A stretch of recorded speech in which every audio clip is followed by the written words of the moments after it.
Sekelompok preman di kawasan Bungur, Kemayoran diringkus aparat Resmo Polres Metro Jakarta Pusat. Penindakan berdasarkan laporan warga yang kerap diresahkan dengan kehadiran sekelompok preman ini.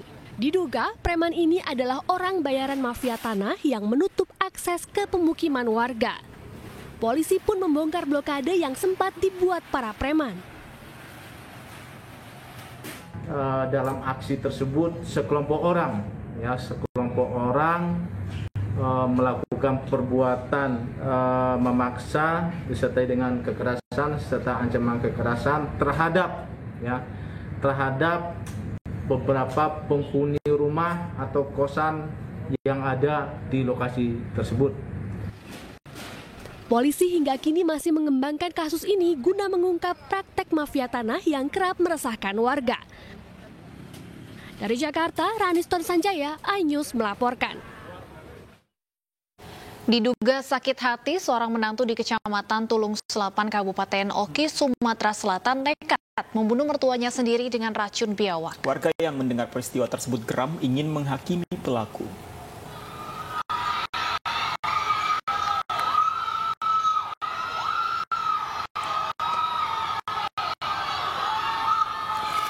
Dewi Asmara, 45 tahun, warga desa Air Hitam, Kecamatan Tulung Selapan, Kabupaten Oki, Sumatera Selatan, dihujat dan diteriaki warga karena diduga membunuh mertuanya sendiri. Dewi diduga menghabisi mertuanya dengan memasukkan racun biawak pada masakan yang akan disantap.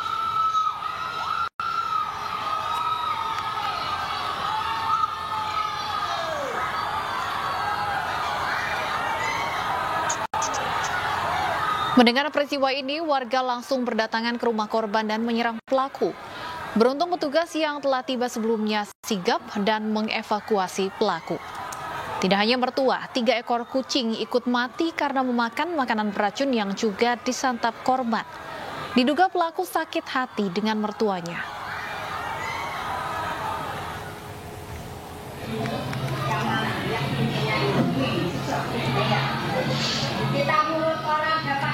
Pelaku mengaku menggunakan racun biawak yang biasa digunakan suami korban untuk berburu. Kini pelaku masih menjalani pemeriksaan.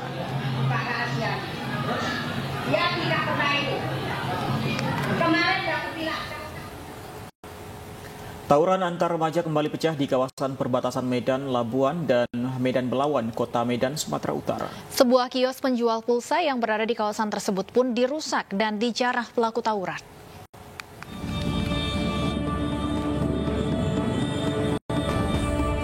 Tawuran antar 2 kelompok remaja pecah di perbatasan Kecamatan Medan Belawan dan Medan Labuhan, Kota Medan, Sumatera Utara.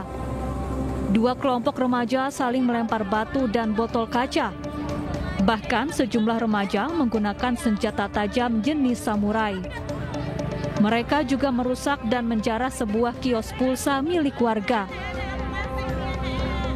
Akibat peristiwa ini, arus lalu lintas pun sempat terhenti selama 1 jam lamanya.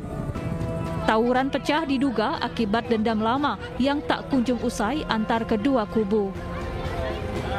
Mulai memang orang itu nyerang luan, nggak tahu ya tadi kan biasanya kan nggak pernah tiba-tiba udah ngancurin sepa-sepanya, lempar batu, jadi mau menyelamatkan barang-barang nggak bisa lagi. Sempat jadi dijarah tadi kak? Diserbu sama orang itu semua. Apa? Dari dalam apa yang hilang kak? Duit sama handphone. Duit berapa? 600.000. Handphonenya ada berapa banyak yang hilang? Satu.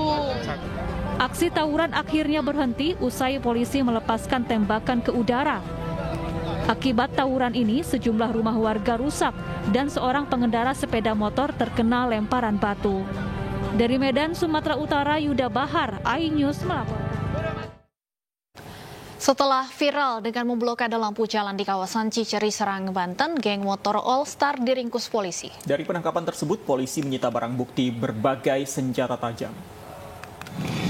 Tengok kanan, tengok kiri, lagi, serang timur, tutup. Inilah aksi geng motor saat memblokade jalan di kawasan Serang, Banten. Setelah viral di media sosial, geng motor yang kerap meresahkan pengguna jalan ini dibekuk polisi. Dari penangkapan, polisi menyita senjata tajam dan handphone yang digunakan pelaku sebelum beraksi. Berdasarkan penyelidikan polisi, kelompok ini menamakan diri Geng Motor All Star. Aksi Geng Motor All Star ini sedianya sebagai balasan dan unjuk kekuatan terhadap geng motor lainnya. Ya berkelompok, ya sudah menamakan kelompok-kelompok ya. Di sini ada All Star Sertim, ada All Star Kota, ada Basri, ada Enjoy Basro, ada Goribo gitu. Dan lawannya pun juga ini jadi antara kelompok geng motor wilayah Serang Kabupaten dengan Serang Kota. Guna mengantisipasi aksi susulan dari kelompok lain, kasus ini kini ditangani tim gabungan Polres Serang Kota dan Polda Banten. Dari Serang, Banten, Mahesa Apriandi, iNews melaporkan. Setelah sempat tidak hadir, polisi selaku termohon akhirnya mengikuti sidang pra-peradilan Rizik Syihab. Kami akan kembali dengan informasi selengkapnya usai jeda berikut.